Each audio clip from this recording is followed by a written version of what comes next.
Hello dental students. अगर आपको dental material के प्रैक्टिकल की परेशानी है तो भूल जाओ। आज की इस वीडियो में मैंने डीएम के प्रैक्टिकल में जितने भी स्पॉटर्स आते हैं सारे वाइवा क्वेश्चंस सब कुछ कवर अप कर लिया है, तो 101% आपको इसमें पास होना ही है। इसलिए आज की वीडियो बहुत ज़्यादा इंपॉर्टेंट है, तो नोटबुक और पेन लेके बैठना, सब कुछ आपको नोट करते हुए जाना है। तो चलिए स्टार्ट करते हैं। सबसे पहले आती है इन चारों में डिफरेंस। नीचे वाले तो आपने नाम देख ली है, this is die stone and this is alginate, पर ऊपर वाले दो आपको ज़रूर पता होंगे। First is dental stone and second is DOP, right. ये था पहचानने के लिए, पर इसके बारे में स्पॉटर के साथ साथ दो क्वेश्चन भी दिए जाते हैं आपको, उसके आंसर आपको लिख के आने होते हैं। तो इसके बारे में क्या क्या क्वेश्चन आ सकता है और क्या आपको लिख के आना है वो भी मैं आपको पढ़ाऊंगी। तो सबसे पहले पीओपी यानी प्लास्टर ऑफ पेरिस, उसके सिनोनिम्स क्या क्या हैं। मॉडल प्लास्टर भी हम कहते हैं और लेबोरेटरी प्लास्टर भी कहते हैं। यूजेस जरूर आएगा for making study casts and models, to make moulds for curing denture and for mounting casts on articulator.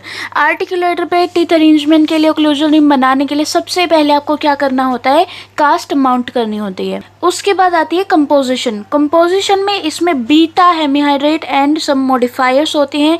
इसमें आपको पर्टिकुलर याद रखना है कि इसमें बीटा हेमीहाइड्रेट्स होते हैं। सेकंड, अब मैं कराऊंगी डेंटल स्टोन के बारे में। Dental stone is the type 3। इसे हम मॉडल या फिर क्लास 1 स्टोन या फिर हाइड्रोकल भी कहते हैं। इसका यूज होता है मास्टर कास्ट बनाने के लिए और मोल्ड बनाने के लिए। यूज़ और कंपोजिशन ये दोनों बहुत ज़्यादा ज़रूरी हैं। तो डेंटल स्टोन का कंपोजिशन क्या है, इसमें होता है alpha hemihydrate, 2 to 3% colouring matter, K2SO4 इसमें एक्सेलरेटर होता है और बोरेक्स रिटार्डर होता है। ये दोनों वाइवा में भी क्वेश्चन आपसे पूछे जाएंगे जब आप मिक्सिंग करोगे तब, कि इसमें डेंटल स्टोन में एक्सेलरेटर क्या होता है और रिटार्डर क्या होता है। थर्ड है आपका डाइस्टोन। इसे हम टाइप 4 या फिर डेंटल स्टोन भी कहते हैं। डाई हाई स्ट्रेंथ लो एक्सपेंशन। सबसे पहले आपको लिख के आना है डाई स्टोन, या उसके बाद अगर सिनोनिम लिख के आने हैं या फिर पूछे हुए हैं then class 2 stone, densite, improved stone. इसके यूजेस, डाई स्टोन सभी जिप्सम प्रोडक्ट में सबसे ज़्यादा स्ट्रॉन्गेस्ट और हार्डेस्ट होता है, इसलिए इसका यूज़ होता है डाइज बनाने के लिए, रिमूवेबल डाइज जो इनलेज में या फिर क्राउन में या फिर ब्रिज वैक्स पैटर्न्स में यूज़ होते हैं। These are the water powder ratios of all the 5 gypsum products। नीचे से आप स्टार्ट कर सकते हैं, इजी रहेगा। 0.18 to 0.22, 0.22 to 0.24, 0.28 to 0.30, 0.45 to 0.50, 0.50 to 0.75। ये सभी वाटर पाउडर रेशियोज आपसे वाइवा के टाइम पे जब आप मिक्सिंग करोगे उस टाइम पे आपसे पूछी जाएंगी। इन्हीं के साथ एक और इम्पॉर्टेंट क्वेश्चन है, that is theories of setting, जिसमें 3 थ्योरीज होती हैं। ये क्वेश्चन आपसे वाइवा के टाइम पे या फिर मिक्सिंग के टाइम पे ज़रूर पूछा जाएगा। तो सबसे पहले है कोलोइडल थ्योरी। इसकी अगर मैं ब्रीफिंग दूँ आपको, हेमीहाइड्रेट प्लस वाटर, ये सबसे पहले बनाएंगे हेमीहाइड्रेट सोल, उसके बाद डाईहाइड्रेट सोल, उसके बाद लास्ट में डाईहाइड्रेटेड जेल। नाम देखो, इन्हीं की वजह से इसको नाम दिया है सोल जेल थ्योरी। सेकंड है हाइड्रेशन थ्योरी। हाइड्रेशन थ्योरी में हेमीहाइड्रेट प्लस वाटर मिला के रीहाइड्रेटेड पार्टिकल हो जाते हैं, उसके बाद सल्फेट ग्रुप से ये हाइड्रोजन बॉन्डिंग बनाते हैं और लास्ट में डाईहाइड्रेट सेट हो जाता है। थ्योरी लास्ट है डिसोल्यूशन प्रेसिपिटेशन थ्योरी, जिसे हम क्रिस्टलाइन थ्योरी भी कहते हैं। ये सबसे ज़्यादा मोस्ट वाइडली एक्सेप्टेड है। इसमें स्टेप्स दिए हैं। सबसे पहला स्टेप है हेमीहाइड्रेट पानी में वर्केबल सस्पेंशन बनाता है, फ्लूइड वर्केबल सस्पेंशन। उसके बाद हेमीहाइड्रेट पानी में डिज़ोल्व होते जाते हैं और उसके बाद एक सैचुरेटेड सॉल्यूशन बन जाता है। सैचुरेशन पॉइंट क्या आता है, जब हेमीहाइड्रेट पानी में घुलते जाते हैं, पर एक टाइम ऐसा आता है उसके बाद वो और ज़्यादा नहीं घुल सकते। फॉर एग्ज़ाम्पल, अगर पानी में हम चीनी घोलते हैं तो चीनी घुलती जाती है, पर एक पॉइंट ऐसा आता है जब चीनी घुलना बंद हो जाती है और वो प्रेसिपिटेट्स के फॉर्म में इकट्ठी होने लगती है, नीचे बैठ जाती है। तो ऐसे ही some dihydrate is formed due to reaction, dihydrate बन जाते हैं। Solubility of dihydrate is much less than hemihydrate. तो हेमीहाइड्रेट डाईहाइड्रेट की वजह से घुल नहीं पाती है पानी में, तो वो प्रेसिपिटेट बनाती है। नेक्स्ट है यहाँ पे एक स्पोर्टर की फोटो है, इसमें आइडेंटिफाई करना है और उसके कंपोजिशन बताने हैं। तो क्या आप बता सकते हो? This is yes impression compound, this is grey stick compound. अगर आपको इनके स्पोर्टर्स में बॉक्स दिए हैं तो आप बॉक्स पढ़ के ही आधी चीज़ें बता सकते हो। तो सबसे पहले इम्प्रेशन कंपाउंड के क्लासिफिकेशन, टाइप 1, टाइप 2।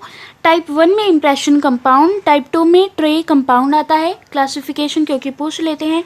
प्लस इसका यूज़ फर्स्ट है प्राइमरी इंप्रेशन लेने में, सेकंड है इंडिविजुअल टूथ का इंप्रेशन लेने में, थर्ड है पेरिफेरल ट्रेसिंग और बॉर्डर मोल्डिंग के लिए, इनले प्रिपरेशन में अंडरकट्स करने के लिए, और फिफ्थ है स्पेशल ट्रे बनाने के लिए जिसमें हम ZOE से इंप्रेशन लेते हैं। और यहाँ पे है जो स्पॉटर में क्वेश्चन था, आइडेंटिफाई करने के बाद इसके composition, resin RCCSTC, resin, copal resin, carnauba wax, stearic acid, talc and colouring agents.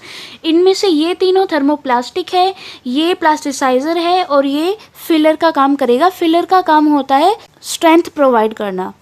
अब आती है हमारी नेक्स्ट स्पॉटर की बारी, दैट इज अगार। अगार भी इम्प्रेशन मटेरियल होता है पर ये इलास्टिक होता है और impression compound rigid impression material था। तो अगार के यूजेस हैं, widely used at present for cast duplication. सबसे इम्पॉर्टेंट है ये कास्ट डुप्लीकेशन के लिए यूज़ होता है। सेकंड बात आती है फुल माउथ इम्प्रेशन लेने के लिए जिसमें डीप अंडरकट्स ना हो। थर्ड है FPD इम्प्रेशन के लिए ये ज़्यादातर यूज़ होता है। And fourth is tissue conditioners. Tissue conditioner मतलब जो हमारे टिश्यूज़ हैं ओरल कैविटी के, उनको रेस्ट प्रोवाइड करने के लिए ये होता है। अगार का composition ABPWTAC water. Agar borates, potassium sulphate, wax hard and thixotropic material, alkyl benzoates, colouring, flavouring agents and water. इनकी परसेंटेज तो ज़्यादा बिल्कुल एग्जैक्ट नहीं याद करनी है पर अप्रोक्स आपको याद रखना है ताकि आप लिख सकते हो। 13 to 17%, 0.2 to 0.5, 1 to 2, 0.5 to 1, 0.3 to 5 and 0.1। Colouring agent बिल्कुल ट्रेसेस में होते हैं, वाटर बैलेंस्ड होता है। अब नेक्स्ट बात आती है एल्जिनेट। एल्जिनेट भी इम्प्रेशन मटेरियल होता है पर इलास्टिक होता है, इलास्टिक इम्प्रेशन मटेरियल।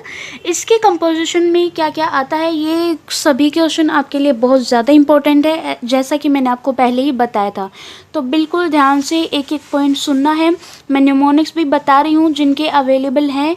यहाँ पे है एल्जिनेट के कंपोजिशन, सोडियम और पोटाशियम एल्जिनेट। सेकंड है कैल्शियम सल्फेट जो रिएक्टर की तरह काम करता है। Then zinc oxide and potassium titanium fluoride, diatomaceous earth, ये तीनों फिलर का काम करते हैं। देन है सोडियम फॉस्फेट जो रिटार्डर का काम करता है। And then colouring and flavouring agents. इनकी परसेंटेज है 15, 16, 4, 3, 62 एंड लास्ट में colouring agent in trace amount. अब इसके यूजेस इम्प्रेशन मेकिंग के लिए, इम्प्रेशन अगर मोर प्रिसाइजली बताएं किस किस में, अंडरकट्स के लिए, in mouth with excessive flow in saliva. Question आपसे पूछा जाएगा मिक्सिंग के टाइम पे कि एल्जिनेट किस किन पेशेंट्स में यूज़ होता है ज़्यादातर, उसमें आपको सबसे पहली बात बताना है जिनमें ओवर सलाइवा का फ्लो हो। नेक्स्ट पॉइंट है for partial denture with clasp. इसका सेकंड यूज़ है making primary impression for CD complete denture के लिए। थर्ड है impression to make study models and working cast. Fourth है डुप्लीकेटिंग मॉडल्स के लिए। सबसे इम्पोर्टेंट आती है एल्जिनेट के बारे में सेटिंग रिएक्शन। इसकी सेटिंग रिएक्शन में कंपोजिशन में हमने पढ़ा था कैल्शियम सल्फेट रिएक्टर का काम करता है। तो ये सबसे पहले सोडियम फॉस्फेट से रिएक्ट करेगा और बनाएगा calcium phosphate and sodium sulphate. उसके बाद सोडियम एल्जिनेट प्लस में कैल्शियम सल्फेट प्लस वाटर बाद में बनाएगा calcium alginate and sodium sulphate. तो अब तक हमने जिप्सम प्रोडक्ट्स किए हैं, इम्प्रेशन मटेरियल्स की हैं। इम्प्रेशन मटेरियल में rigid impression material, elastic impression material, alginate and agar. आज की वीडियो बहुत लेंथी हो गई है इसलिए नेक्स्ट वीडियो में इलास्टोमरिक इम्प्रेशन मटेरियल्स यानी condensation silicone and additional silicone कराऊंगी, उन सबको भी मैं प्रॉपर कराऊंगी। अगर आज की वीडियो आपको अच्छी लगी है, इन्फॉर्मेटिव लगी है तो लाइक करना ना भूले और सब्सक्राइब जरूर कर देना अगर आप इस चैनल पे नए हैं ताकि नेक्स्ट वीडियो की नोटिफिकेशन आपको मिले। तब तक के लिए thank you and be happy.